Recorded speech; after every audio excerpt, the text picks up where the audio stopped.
All right, guys, today's lesson, we're gonna get rid of that slice forever. Done, dusted, and gone. I know you've been looking at YouTube videos left, right, and center. You're still missing it to the right. Nothing more frustrating. We're gonna fix that today, guys, okay? With the help of my good friends at Hack Motion Golf.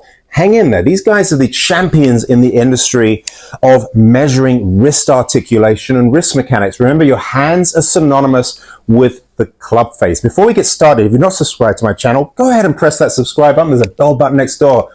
Click on that. You'll get a notification every time I release a new video. My name is Andrew Emery. Welcome to my channel, Andrew Emery Golf. Very excited to help you guys get that club face square. Today's lesson is all about the knuckles down release pattern, guys. A release pattern that's used by Tiger Woods, Rory McIlroy, Tommy Fleetwood. It's a tremendous thing to learn because it improves your face control, helps you with your consistency, with your ball flight, helps you generate more speed, and most importantly, doesn't require a ton of acrobatic moves that you see with some of these golfers that have flexion extension release pattern. These guys that are shut to open, Dustin Johnsons of the world, Victor Hovland's of the world, Morikawa's of the world. I can go on and on.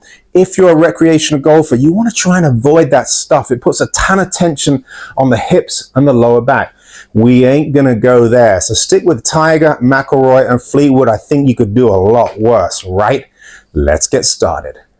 All right, guys, so what does it mean to have a knuckles down release pattern? Very, very simple. All it means, guys, is at the top of the backswing here, we're turning our knuckles down towards the golf ball earlier. Most people are trying to release the club way too late. Right down here at the golf ball, very, very difficult if you have an open club face as you approach impact to close it in time. I see that all the time. So we have a stronger grip. That's really your foundation. If you can grip the club a little bit stronger, a little bit more on the fingers, 3 knuckles on the left hand, V's on both hands towards your trail shoulder, guys, it's going to really help get that club face a lot more closed. It's going to help you get a lot more control of the club face, okay? A weak grip, 1 knuckle, palm grip, very, very high up here in the palm makes it very, very difficult to articulate your wrist. So it's really important to have a good routine. Make sure you grip the club to the side of you, not in front of you. So many of you are setting up to the golf ball with the club in front of you, which naturally places the golf club a lot higher in the palm. Place it a little bit more across the fingers, makes all the difference in the world, okay? What we're looking to do here, guys, is essentially, when we get to the top of the backswing, have your lead wrist a little flatter than it was at address.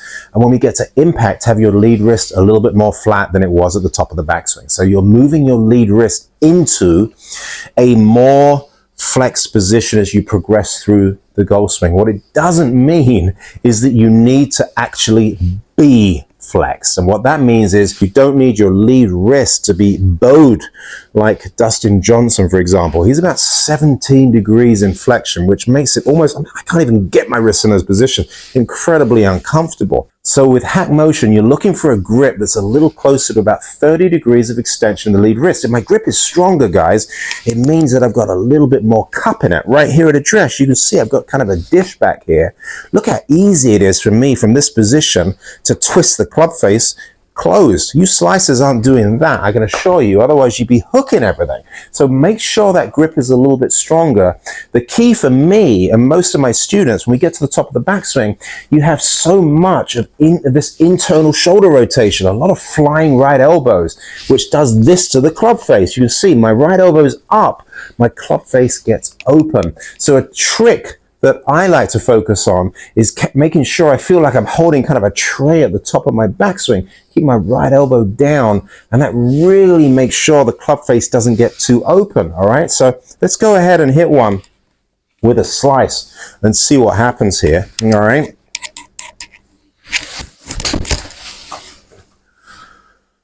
All right, there it is. So anytime you slice, you're adding loft, you're losing a lot of distance because you're adding loft. That's my 8-iron. Terribly frustrating. It's almost like the faster you swing, the shorter you hit it. And if I look at the wrist position here at address, it was around 30 degrees. I had kind of a strong grip when I started out, but at the top of the backswing, my lead wrist cupped to about 52 degrees. So what I've done is I've added some extension in my lead wrist. I've opened the club face even more. And as I approach impact here, I remained at about 40 degrees extended. So I am very, very cupped at impact compared to where I was at address. So that's not going to work, guys. So all we've got to do is we've got to start to feel like my lead wrist is a little flatter. I've got to start to feel like my right elbow is a little bit more down. Let's go ahead and try that and see what happens.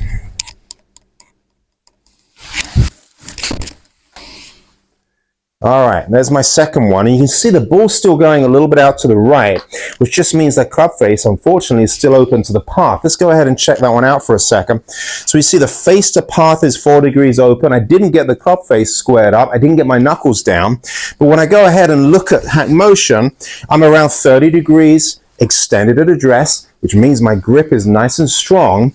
At the top of the backswing, I'm at 21 degrees cupped. So what I've done is I've moved my lead wrist from this position. I've taken some of that extension out of the top of the backswing. I'm moving my lead wrist into flexion, but I'm still 20 degrees cupped. How about that? So it's not about being bowed or being flexed. You hear this on YouTube. It's not what it's all about. It is, however, helpful to move your lead wrist in that direction, and that's what we need to focus on. Now, at impact, my lead wrist is still about 25 degrees extended, so I've got a lot more room to turn those knuckles down, and that's kind of the final piece of the equation, guys. But when I hit a draw, I've got to get my club face a little bit more close to my path. So let's try that one more time, okay?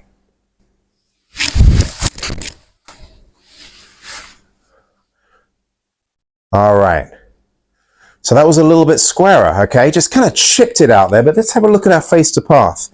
So all of a sudden now, guys, you can see my face to path is 5 degrees closed. Club face is no longer open to my path. So what in the world happened? How was I able to get rid of that slice, that ball going out to right field?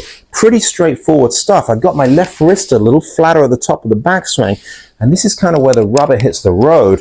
What I'm doing there is I'm turning my knuckles down. That's what this video is all about. We're turning our knuckles down towards the golf ball a lot sooner. Most of you are trying to release the golf club a lot closer to the golf ball, and you're coming in this position, guys, wide open, and then you're trying to increase that rate of closure right at the golf ball. Unfortunately, it's way too late. Got to bear in mind the golf ball is on the club face for 1/4,000th of a second.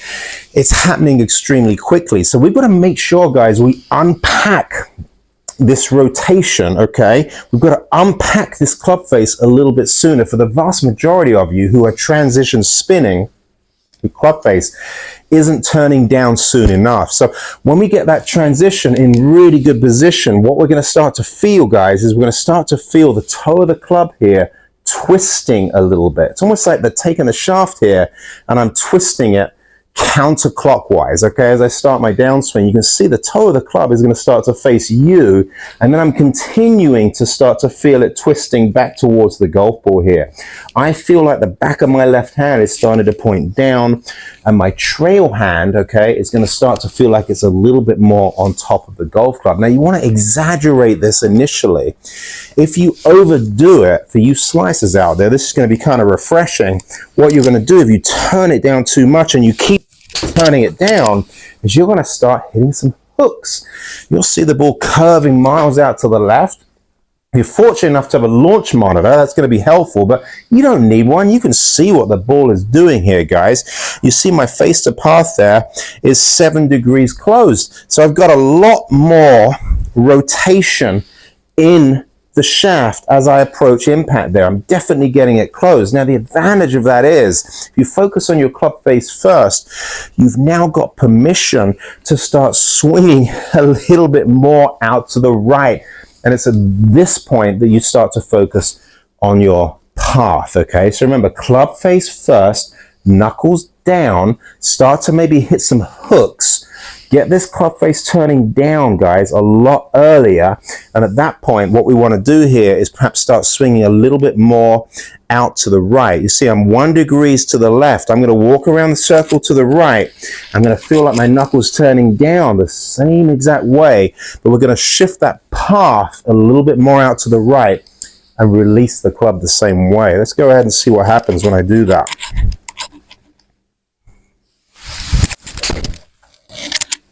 All right, let's take a little look at that one. I think we're moving in the right direction.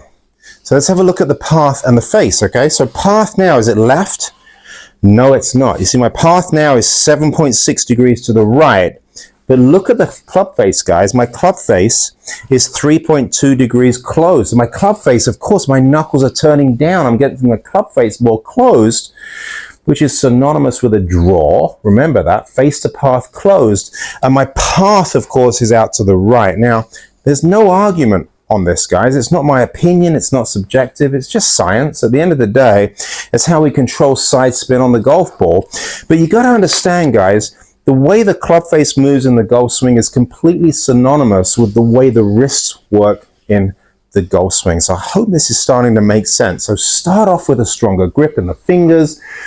Get rid of those weak palm grips, guys. They do not work. As you get to the top of the backswing, what we want to do is feel a little bit flatter than we were at address. Right elbow down is a massive one, guys. No flying right elbows. And then remember, this is the key. This is where the rubber hits the road. Turn those knuckles down a lot sooner and just keep those knuckles turning as you swing through the golf ball. You're going to feel like your toe is pointing more to the left. You're going to feel like your left elbow is going to be pointing down more. You're going to feel your right hand just a little bit more on top of the golf club. All of these things are synonymous with a knuckle down release pattern. So I hope that helps. Give it a shot. Many thanks to Hack Motion. It's been an incredible experience working with these guys. They're awesome.